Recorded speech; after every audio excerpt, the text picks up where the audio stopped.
Schizophrenia, which is a disease that I suffer from, is widely misunderstood. Before I was diagnosed with it, I had very little knowledge of it, and what I knew mostly came from the media with sensationalized portrayals of it. We'll talk about the misconceptions about schizophrenia in an episode next week, but today I wanted to talk about the 5 pillars of schizophrenia, just like we talked about the 5 pillars of OCD. There's not always 5 on mental illnesses, but in this there is. These are the 5 categories of symptoms. The first one is delusions. Delusions are beliefs that you hold that are not true.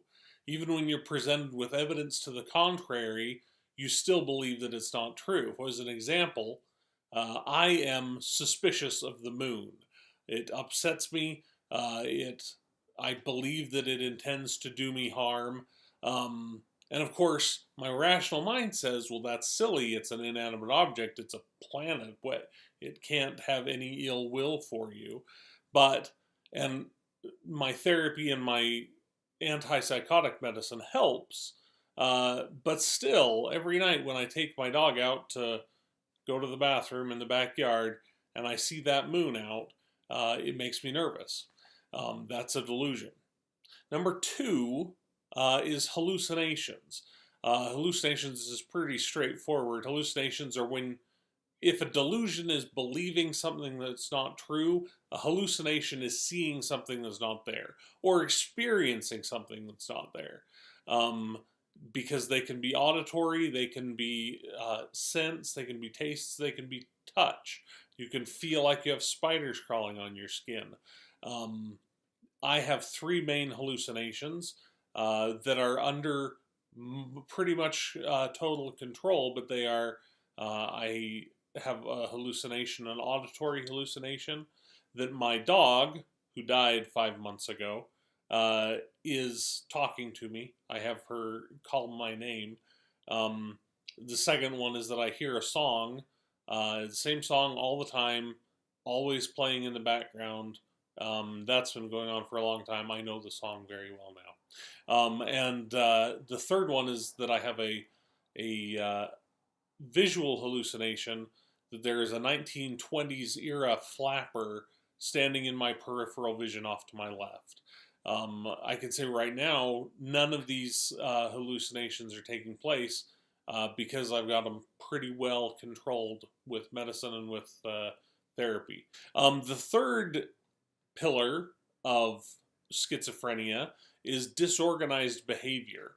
And this is typically seen in movies and things like that.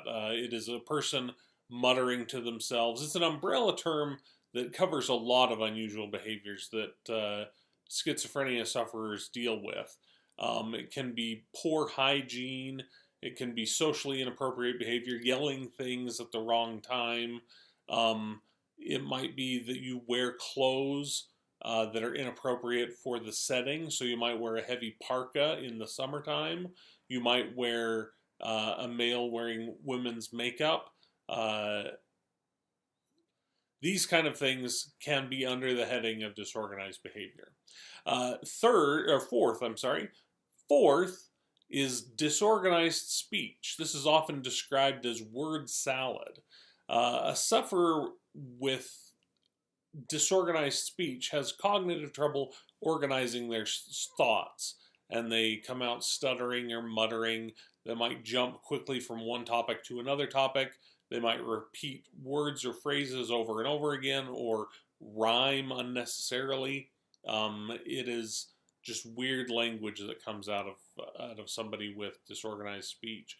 The 5th and final symptom is another umbrella term, which is negative symptoms. In this case, negative is not meant to imply bad. It is simply saying that it is the absence of something. So if a positive symptom is a hallucination because it adds things to your experience, you are seeing things that aren't there. A negative symptom is when you are not experiencing things that are there. So for example, a negative symptom might be catatonia, where you are just zoned out and gone. Another negative symptom might be uh, dull, emotionless conversation, a lack of enthusiasm, a lack of self care, social withdrawal, etc. These are all heightened by an element of schizophrenia called anosognosia. Uh, I'll spell it there because I don't know how to pronounce it. But with all these symptoms, all these categories of symptoms, anosognosia um, is referred to as a lack of insight. A person with anosognosia denies that they have mental illness at all. They don't take their medicine, and when they don't take their medicine, their symptoms get worse. It's kind of a cycle that people get into. But this is not um, exclusive to schizophrenia. This might be better understood if you think of someone with anorexia. Everyone around that person with anorexia can say, "You are getting so skinny, it's unhealthy." But the person with it still views themselves as overweight. Um, that is anosognosia, where you don't have the insight into how things are behaving. Finally, it's important to note that not every schizophrenia sufferer suffers from all five or even all the parts of individual of these symptoms. According to the Diagnostic and Statistical Manual, you only have to have two of the five symptom categories. I only have three of the symptom categories. I do have delusions, and I have hallucinations, and I have one symptom of disorganized behavior that is so well hidden that only my wife knows about it. Thanks for watching today. Next week, we're going to be talking about the misconceptions that people have about schizophrenia. Um, but thank you for watching. If you like what you see, please click subscribe and give us a like. And if you don't like what you see, then I'm sorry. I'll try to do better next time. Thank you so much.